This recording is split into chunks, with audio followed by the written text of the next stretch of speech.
बिस्मिल्लाहिर्रहमानिर्रहीम। आज हम स्टार्ट करेंगे ग्लाइकोलाइसिस। पिछले लेक्चर में काफ़ी ज़्यादा अप्रिशिएशन के बाद स्टूडेंट्स का ये इसरार था कि ग्लाइकोलाइसिस पे एक लेक्चर होना चाहिए। तो देखें, ग्लाइकोलाइसिस ग्रीक लैंग्वेज का वर्ड है जो कि दो वर्ड्स का कॉम्बिनेशन है, ग्लाइको और लाइसिस। ग्लाइको ग्लाइकोस से निकला हुआ है और लाइसिस सेपरेटिंग को कहा जाता है। इसमें ग्लूकोज की ब्रेक डाउन होनी है, यानी सेपरेटिंग होनी है। इसको हम डिफ़ाइन कैसे करेंगे? Glycolysis is defined as a series of enzyme catalysed pathway in which one molecule of glucose is converted into two molecule of 3 carbon compound pyruvate। यानी स्टार्टिंग रिएक्टेंट ग्लूकोज होगा और फाइनल प्रोडक्ट हमारे पास pyruvate बनेगा। तो देखें, ये start करते हैं। ग्लूकोज सबसे पहले कन्वर्ट होता है ग्लूकोज 6 फॉस्फेट में। तो इसको यहाँ फॉस्फेट कौन दे रहा है? एटीपी।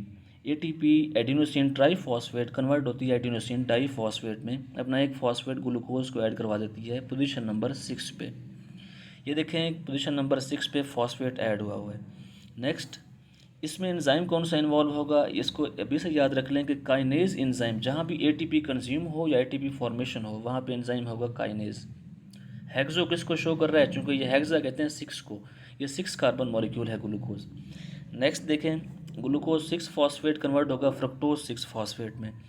अब देखें, दोनों 6 कार्बन कंपाउंड हैं, लेकिन डिफरेंस क्या है? ये एक दूसरे के आइसोमर हैं, इसीलिए एंजाइम भी आइसोमरेज यूज़ हो रहा है। ठीक है, तो इसमें देखें फ्रक्टोज जो है ये पोजीशन नंबर 6 पे फॉस्फेट यहाँ पे ऐड हुआ है। तो नेक्स्ट, फ्रक्टोज 6 फॉस्फेट कन्वर्ट होगा फ्रक्टोज 1,6 बिस फॉस्फेट में। तो यहाँ भी देखें, फ्रक्टोज 1 और 6 दो पोजीशन पे फॉस्फेट लगा हुआ है। पहले पोजीशन नंबर जब 6 पे था, अब 1 पे भी आ गया, तो एक फॉस्फेट ऐड हो गया। तो ये कौन देगी? यहाँ पे एटीपी। इसीलिए एंजाइम भी यहाँ पे कौन सा इन्वॉल्व हो रहा है? काइनेज। इसका नाम पूरा है फास्फोफ्रुक्टो। इसीलिए एंजाइम यहाँ पे कौन सा इन्वॉल्व हो रहा है? काइनेज। नेक्स्ट देखें, फ्रक्टोज 1,6 बिस फॉस्फेट कन्वर्ट होगा ग्लिसरल्डिहाइड 3 फॉस्फेट और डाईहाइड्रोक्सी एसीटोन फॉस्फेट। तो ये दो मॉलिक्यूल दे रहा है, क्योंकि ये 6 कार्बन कंपाउंड है, तो ये 3 कार्बन के दो मॉलिक्यूल देगा। तो इनकी स्ट्रक्चर अगर हम देखें तो देखें, ये था हमारे पास फ्रक्टोज 1 और 6 बिस फॉस्फेट। अच्छा, इसको बिस पढ़ना है, बाई नहीं पढ़ना। ये अक्सर स्टूडेंट्स मिस्टेक कर देते हैं। बिस और बाई में डिफरेंस क्या है? बाई हमेशा तब यूज़ होगा जब किसी कंपाउंड की एक ही कार्बन पोजीशन पे दो ग्रुप ऐड हों। अगर डिफरेंट कार्बन पोजीशन पे, जैसे कार्बन नंबर 1 पे और कार्बन नंबर 6 पे ऐड है, तो यहाँ पे इसको बिस कहेंगे। ठीक है। अच्छा, ये दो मॉलिक्यूल दे रहा है ग्लिसरल्डिहाइड 3 फॉस्फेट और डाईहाइड्रोक्सी एसीटोन फॉस्फेट। ये 3 कार्बन के हैं। अब ये अलग से इस तरह का पे ऑफ फेज देगा, ये अलग से फेज देगा। इस कंप्लीट फेज को हम कहते हैं प्रिपरेटरी फेज। प्रिपरेटरी क्यों कहा जाता है? क्योंकि यहाँ पे कोई एनर्जी फॉर्मेशन नहीं हुई, अभी प्रिपरेशन हो रही है कि नेक्स्ट हमें एनर्जी देगा ये रिएक्शन, तो इसलिए ये प्रिपरेटरी है। अब देखें, सेम इसी तरह डाईहाइड्रोक्सी एसीटोन और ग्लिसरल्डिहाइड दोनों जो हैं ये अलग अलग से ये पे ऑफ फेज देंगे। पे ऑफ फेज मतलब जिसमें एनर्जी हमें मिलती है, यानी पे ऑफ यानी सैलरी मिलना, एनर्जी मिलना, खर्चा मिलना, तो भी एनर्जी हमें यहाँ पे मिलेगी। अब देखें, डाईहाइड्रोक्सी एसीटोन ये ग्लिसरल्डिहाइड 3 फॉस्फेट में भी कन्वर्ट हो सकता है। कैसे? क्योंकि ये दोनों जब इकट्ठे बने थे तो ये इसमें कन्वर्ट हो सकता है, ये इसमें कन्वर्ट हो सकता है, तो ये एक दूसरे के आइसोमर हैं, तभी यहाँ पे आइसोमरेज एंजाइम इन्वॉल्व हो रहा है। ठीक है। उसके बाद देखें, ग्लिसरल्डिहाइड 3 फॉस्फेट ये कन्वर्ट होगा 1,3 बिस फास्फोग्लिसरेट। तो यहाँ देखें 1,3 बिस फास्फोग्लिसरेट, कार्बन वही हैं, 3 कार्बन है, लेकिन यहाँ तो ग्लिसरल्डिहाइड 3 फॉस्फेट 1,3 बिस फास्फोग्लिसरेट में कन्वर्ट हो रहा है। ठीक है, मतलब पोजीशन नंबर 1 और पोजीशन नंबर 3 पे ये 1, ये कार्बन नंबर यहाँ पे 1 है, 1 2 3, ये देखें यहाँ भी फॉस्फेट ऐड हो रहा है, यहाँ भी। तो यहाँ पे NAD nicotinamide adenine dinucleotide convert होगा, जो कि यहाँ से अपने इनऑर्गेनिक फॉस्फेट के दो मॉलिक्यूल लेके NADH+H बना देगा। ठीक है। उसके बाद 1,3 बिस फास्फोग्लिसरेट कन्वर्ट होगा 3 फास्फोग्लिसरेट में। ठीक है। अब देखें 1,3 यहाँ दो फॉस्फेट लगे हुए थे, अब यहाँ एक फॉस्फेट रिमूव हो गया, तो वो किसने ले लिया है? ADP ने। जो डाई फॉस्फेट कन्वर्ट हो जाएगी triphosphate, adenosine diphosphate, adenosine triphosphate. अच्छा, ये 2 2 यहाँ पे क्यों लिखा हुआ है? जैसे मैंने अभी आपको पहले बताया है कि जिस तरह डाईहाइड्रोक्सी एसीटोन एक कंप्लीट इस तरह से फेज चलवाएगा, सेम ग्लिसरल्डिहाइड भी चलवाएगा, तो ये 2 मॉलिक्यूल बनते रहेंगे हर बार। नेक्स्ट देखें, मैंने क्या कहा था, जहाँ एटीपी इन्वॉल्व हो वहाँ काइनेज एंजाइम जो है वो उसमें हेल्प कर रहा होता है। उसके बाद 3 फास्फोग्लिसरेट कन्वर्ट हो रहा है 2 फास्फोग्लिसरेट में।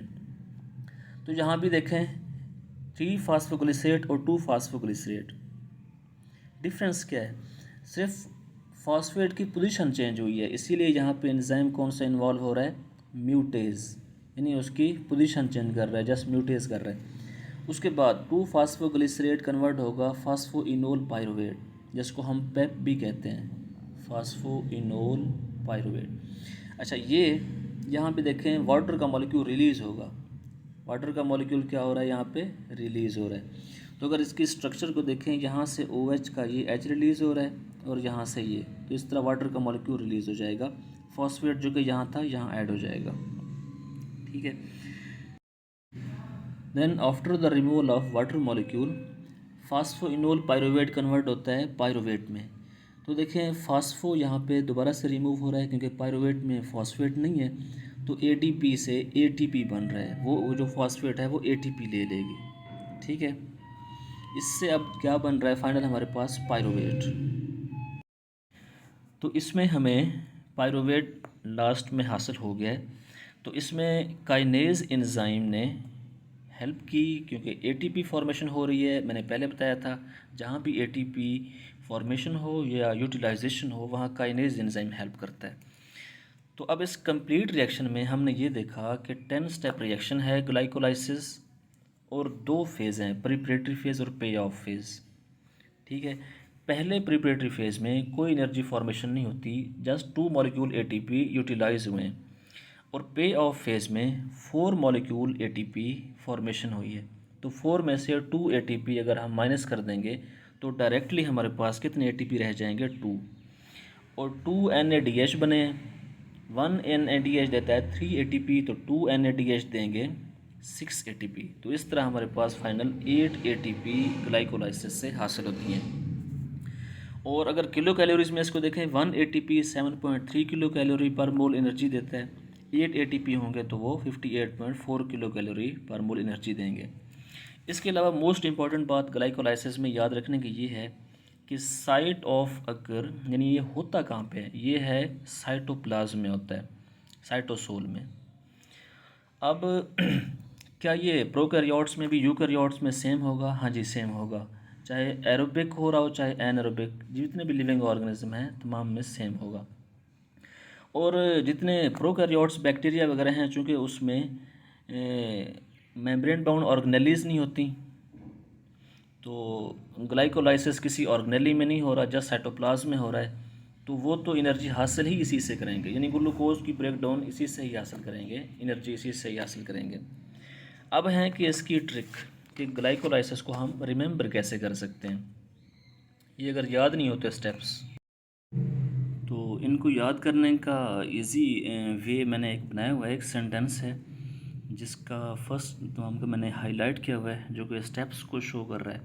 सबसे पहले क्या होता है, glucose 6 phosphate, fructose 6 phosphate, fructose 1,6 bis phosphate, glyceraldehyde 3 phosphate, dihydroxy acetone phosphate, 1,3 bis phosphoglycerate, then 3 phosphoglycerate, 2 phosphoglycerate, phosphoenolpyruvate और पायरुवेट। तो ये 10 स्टेप्स हैं जो कि ग्लाइकोलाइसिस के याद करना मुश्किल होते हैं।